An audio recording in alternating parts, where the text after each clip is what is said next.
Concrete walls pressed in around me as I descended into the underground parking garage beneath my Chicago office building, the fluorescent lights casting harsh shadows between the parked cars that seemed to shift and move as I walked past. It was nearly midnight after another grueling day at the law firm, and the garage felt like a tomb.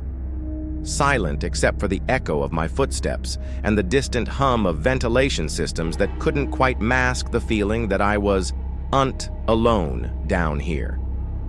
I had parked on level B3, the deepest level where spaces were always available but where the security cameras were older and the lighting was dimmer than the upper levels. As I approached my car, I noticed something that made my blood run cold. Fresh scratches around the door handle and a small piece of paper tucked under the windshield wiper that hadn't been there when I'd arrived that morning. The note contained a single line written in block letters. "I know what time you leave every night. My name is David, and that night taught me that parking garages are not just places where we store our cars. They are concrete hunting grounds where predators can study their prey for weeks, learning routines and vulnerabilities while remaining completely invisible in the shadows between vehicles. Ever wondered why some parking garages feel wrong even when they're crowded? Ever noticed how certain levels seem to attract more than their share of broken glass and abandoned belongings? Comment below if you've ever felt like you were being watched from between the cars, because tonight I'm sharing 4 true accounts that will make you think twice about every late-night walk through those concrete labyrinths. These aren't urban legends designed to make people afraid of parking structures. These are real experiences from real people who learned that when you're alone in a parking garage, surrounded by concrete walls and limited escape routes, you can encounter situations that test every survival instinct you possess. Lisa thought she understood parking garage safety. As a marketing coordinator working in downtown Seattle, she'd been using the same multi-level parking garage connected to her office building for over 2 years. The modern structure, built in the 1990s, featured good lighting, security cameras, and safety features that were supposed to make it secure for office workers during both day and night hours. The garage served multiple office buildings and stayed busy throughout the day with commuters, business visitors, and people attending meetings in the connected buildings. Lisa typically parked on the 3rd or 4th level, where spaces were usually available, and the location was convenient to the elevator that would take her directly to her office building without street-level exposure. Lisa's routine parking experience had been completely normal until a series of incidents began that made her increasingly uncomfortable. The incident started with Lisa noticing that the same vehicle seemed to be parked near her car on multiple occasions in different locations throughout the garage, suggesting that the driver was deliberately positioning their vehicle to be close to Lisa's parking spot, regardless of where she chose to park. The vehicle was a dark-colored sedan that Lisa didn't recognize as belonging to any co-workers or regular garage users, and its presence near her car seemed too frequent to be explained by coincidence. Lisa began paying closer attention to the vehicle and its occupant, trying to determine if there was an innocent explanation, but her observations only increased her concern. Lisa noticed that the sedan's driver would often be sitting in the vehicle when she arrived at or left the garage, and that the person appeared to be watching her movements rather than simply waiting for someone or conducting normal business.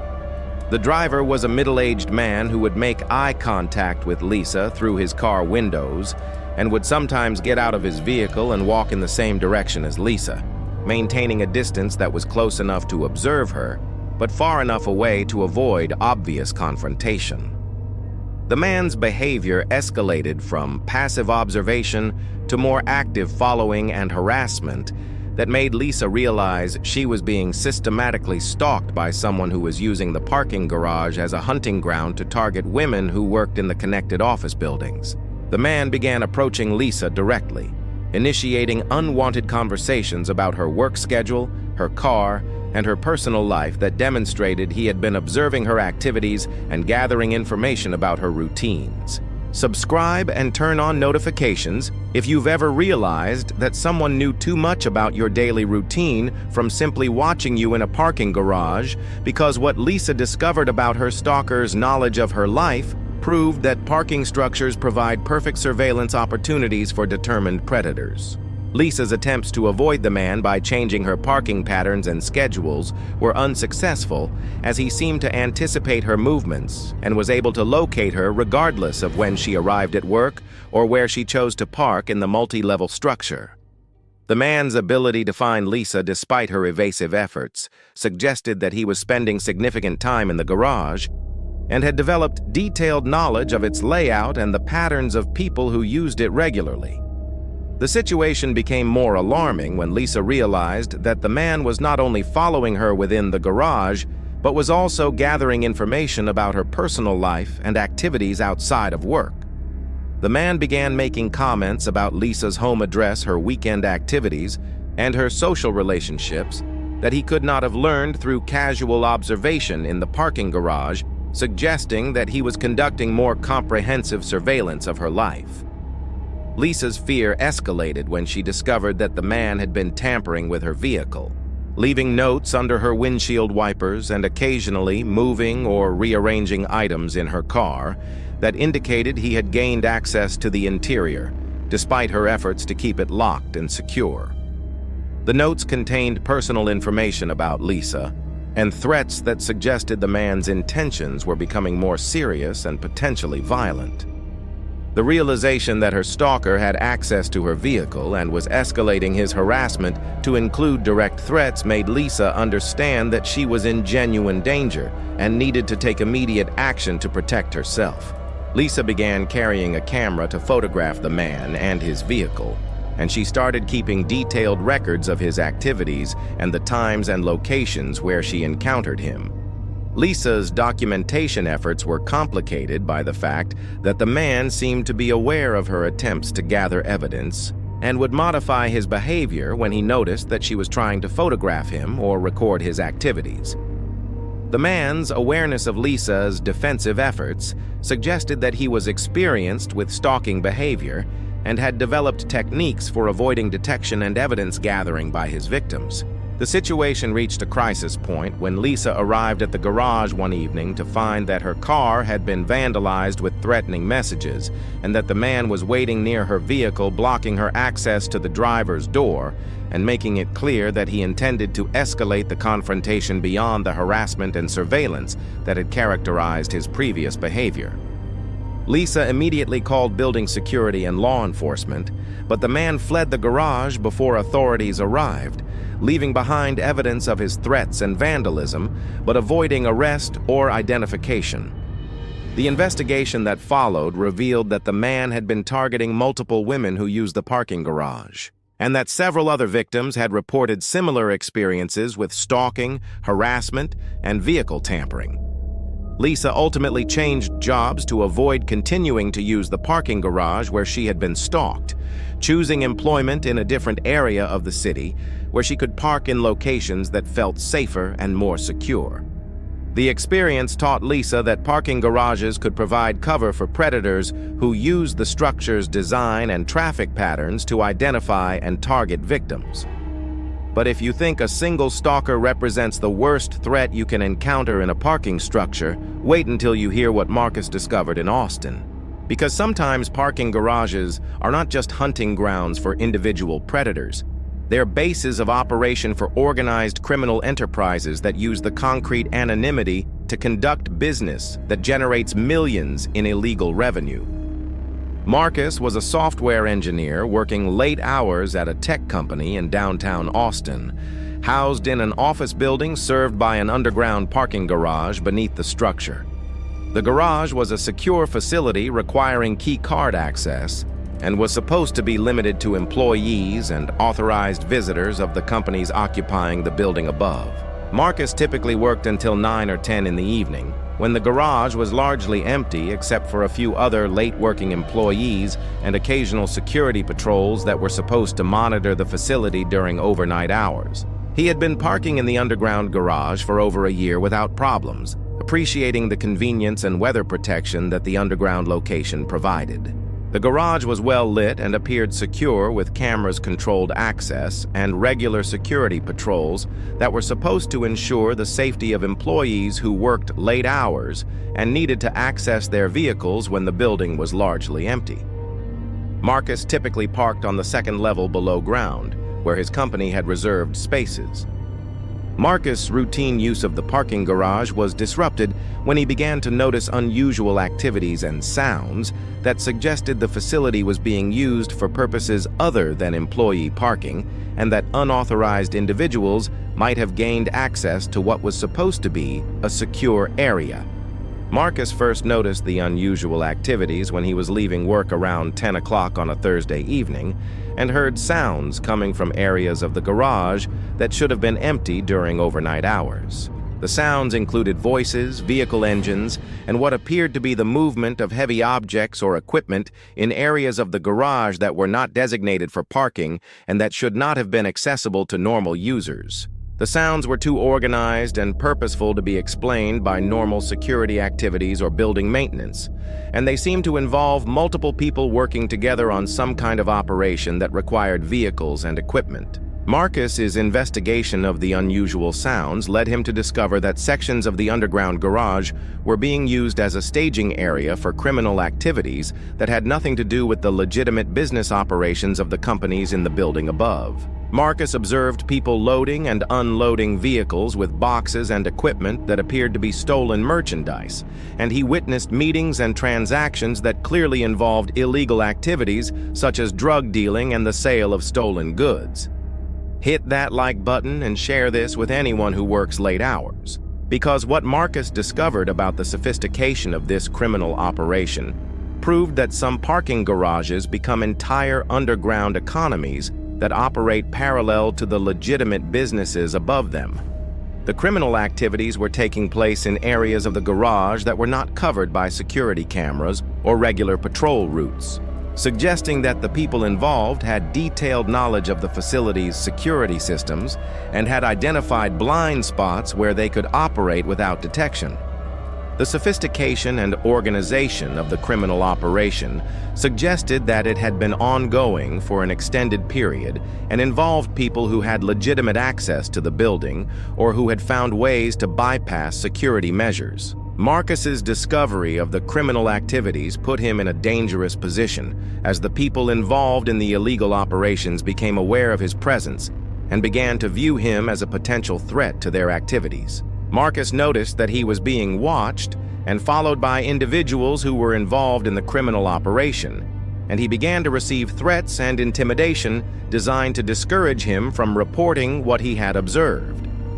The threats against Marcus escalated when he attempted to document the criminal activities and report them to building security and law enforcement. The people involved in the illegal operation seemed to have sources of information within the building's security system or management structure, as they became aware of Marcus's efforts to report their activities and responded with more direct and serious threats against his safety and employment. Marcus realized that he was dealing with a criminal organization that had infiltrated the building's security systems and had established a sophisticated operation that used the underground parking garage as a base for illegal activities that generated significant revenue and involved dangerous individuals who were willing to use violence to protect their interests. The situation became more dangerous when Marcus discovered that his vehicle had been tampered with and that tracking devices had been placed on his car to monitor his movements and activities outside of work. The realization that the criminal organization was conducting surveillance of his personal life and had the capability to sabotage his vehicle made Marcus understand that he was in serious physical danger. Marcus's escape from the dangerous situation required him to work with law enforcement to document the criminal activities and provide evidence that could be used to prosecute the people involved in the illegal operation. The investigation revealed that the underground parking garage had been used as a distribution center for stolen goods and illegal drugs for over 2 years, with the criminal organization paying bribes to building security personnel and using sophisticated techniques to avoid detection. The criminal organization's operation was eventually shut down through a coordinated law enforcement effort that resulted in multiple arrests and the seizure of significant quantities of stolen merchandise and illegal drugs. Marcus's cooperation with the investigation was essential to the success of the operation, but it also required him to relocate and change jobs to protect himself and his family from retaliation. But even organized criminal enterprises seem almost manageable compared to what Jennifer experienced at a Chicago hospital. Because sometimes the most dangerous parking situations develop in places where we expect the highest levels of safety and security, where vulnerable patients and their families become targets for predators who exploit medical emergencies for criminal gain. Jennifer was a medical resident working at a large Chicago hospital served by a multi-level parking garage shared by hospital staff, patients, and visitors. The garage was a busy facility operating around the clock, with constant traffic from people accessing the hospital for medical care, work, or patient visits. Jennifer typically worked 12-hour shifts that often extended into overtime, requiring her to park during both day and night hours. The hospital parking garage was designed to accommodate the high volume of traffic generated by a major medical facility with multiple entrances and exits. Clear signage and security measures that were supposed to ensure the safety of users who needed to access their vehicles at all hours. The garage included both covered and open-air levels, with designated areas for different types of users, including staff, patients, and visitors. Jennifer's experience using the hospital parking garage had been routine until she began to notice patterns of behavior and activities that suggested the facility was being used for purposes other than legitimate hospital-related parking. Jennifer first became aware of the unusual activities when she was leaving the hospital after a particularly long shift around 2 in the morning, and noticed that certain areas of the garage were being used for meetings and transactions that had nothing to do with hospital business or medical care. The activities included groups of people who were not dressed like hospital staff, patients, or visitors, and who were conducting business transactions involving the exchange of money, packages, and other items that suggested illegal activities such as drug dealing or the sale of stolen goods. The people involved in these activities were using the hospital parking garage as a meeting place where they could conduct illegal business while taking advantage of the facility's 24-hour operation and the constant flow of legitimate users that would provide cover for their criminal activities. Jennifer's medical training had taught her to be observant and to recognize signs of drug use and illegal activities, and she quickly realized that the hospital parking garage was being used as a marketplace for illegal drugs and other criminal enterprises that were taking advantage of the facility's accessibility and the assumption that hospital-related activities would not be subject to the same level of law enforcement scrutiny. Ring that notification bell if you work in healthcare and have noticed suspicious activities in medical facility parking areas, because what Jennifer discovered about the exploitation of hospital environments proved that criminals specifically target medical facilities where people are distracted by health crises and family emergencies. The criminal activities in the parking garage were particularly disturbing to Jennifer because they were taking place in a medical facility where vulnerable patients and their families were seeking help and treatment for serious health problems. The presence of drug dealers and other criminals in the hospital parking garage created safety risks for patients, visitors, and staff who were simply trying to access medical care or perform their professional duties. Jennifer's attempts to report the criminal activities to hospital security were initially unsuccessful, as the security staff seemed to be either unaware of the illegal activities or reluctant to take action that might disrupt the criminals' operations. Jennifer began to suspect that some members of the hospital security staff might be receiving payments or other benefits from the criminal organizations that were using the parking garage. The situation became more personal and threatening when Jennifer realized that her efforts to report the criminal activities had been noticed by the people involved in the illegal operations, and that she was being targeted for intimidation and harassment designed to discourage her from continuing to interfere with their business activities. Jennifer began to notice that she was being followed and watched by individuals who were involved in the criminal activities, and she received threats that made it clear that her safety was at risk. The threats against Jennifer escalated when she discovered that her vehicle had been vandalized. and that threatening messages had been left on her car that demonstrated the criminal's knowledge of her identity, work schedule, and personal information. The realization that the criminal organization had detailed information about her life and activities made Jennifer understand that she was dealing with sophisticated criminals who had resources and connections that allowed them to gather intelligence about people who threatened their operations. Jennifer's fear for her safety was compounded by the fact that her work as a medical resident required her to maintain irregular hours and to be present at the hospital during times when the parking garage was less busy and less well monitored, making her particularly vulnerable to attack or harassment by criminals who were familiar with her schedule and routines. The situation reached a crisis point when Jennifer was approached directly by members of the criminal organization who made explicit threats against her safety and demanded that she stop reporting their activities to hospital security or law enforcement. The confrontation took place in a remote area of the parking garage where Jennifer was isolated and vulnerable, and the criminals made it clear that they were prepared to use violence to protect their illegal operations. Jennifer's escape from the immediate threat required her to use her medical training and knowledge of the hospital facility to evade the criminals and reach safety in areas of the building where security personnel and other staff members were present. Jennifer immediately reported the direct threats to both hospital security and local law enforcement, providing detailed information about the criminal activities and the specific threats that had been made against her safety. The investigation that followed Jennifer's report revealed that the hospital parking garage had been used as a base for criminal activities for several months, with drug dealers and other criminals taking advantage of the facility's 24-hour operation and the constant flow of legitimate users to conduct illegal business without detection.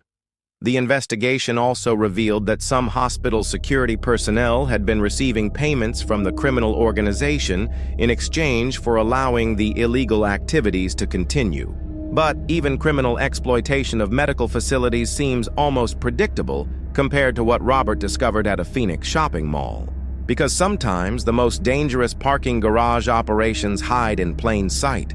using the legitimate commercial activity of retail environments to mask criminal enterprises that generate millions in revenue from the sale of stolen merchandise to unsuspecting customers. Robert was a retail manager working evening shifts at a shopping mall in suburban Phoenix, served by a large parking garage that accommodated thousands of vehicles during busy shopping periods and special events. The garage was a multi-level structure designed to handle the high volume of traffic generated by the mall's anchor stores, restaurants, and entertainment venues, with good lighting, security cameras, and regular patrols by mall security personnel. Robert typically worked evening shifts that required him to park in the garage during both busy and quiet periods, and he was familiar with the normal patterns of activity and the security measures in place to protect users of the facility. The garage was generally considered safe and well-managed, with clear sight lines, emergency call boxes, and the kind of security presence expected at a major retail facility. Robert's routine use of the parking garage was disrupted when he began to notice activities and behaviors that suggested the facility was being used for purposes other than legitimate shopping, and that unauthorized individuals were using the garage as a base for criminal activities that took advantage of the high volume of traffic and the assumption that all users were legitimate customers or employees. The unusual activities included groups of people who were not carrying shopping bags or showing other signs of being legitimate mall customers, and who were conducting meetings and transactions in remote areas of the garage that were not well covered by security cameras or regular patrol routes. The people involved in these activities appeared to be using the mall parking garage as a meeting place where they could conduct business that they did not want to be observed or documented.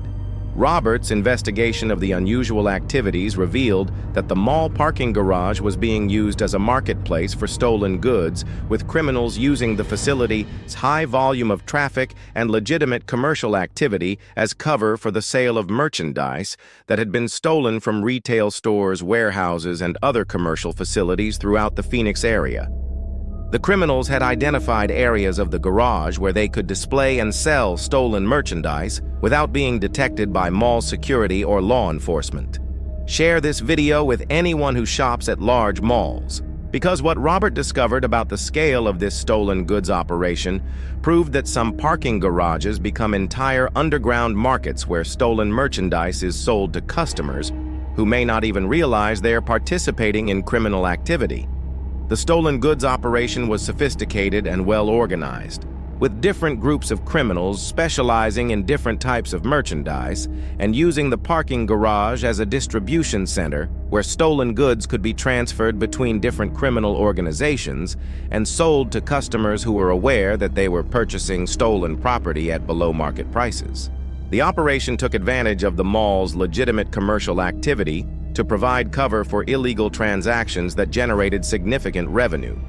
Robert's discovery of the stolen goods operation put him in a dangerous position as the criminals became aware of his observations and began to view him as a threat to their profitable illegal business. Robert noticed that he was being watched and followed by individuals who were involved in the criminal operation, and he began to receive threats and intimidation designed to discourage him from reporting what he had observed.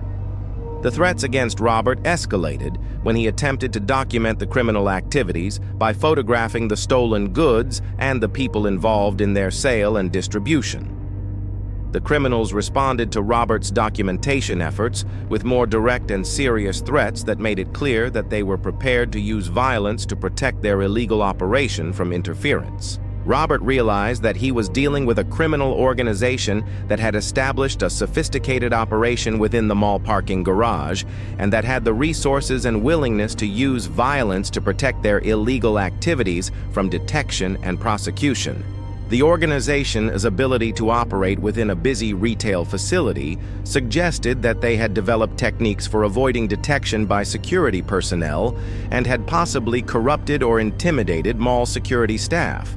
The situation became more dangerous when Robert discovered that the criminal organization had detailed information about his personal life and work schedule, and that they were prepared to target him outside of the mall environment if he continued to interfere with their illegal activities. The realization that the criminals had the capability to threaten his safety outside of work made Robert understand that he needed to take immediate action. Robert ultimately worked directly with local law enforcement to document the criminal activities and provide evidence that could be used to prosecute the people involved in the stolen goods operation.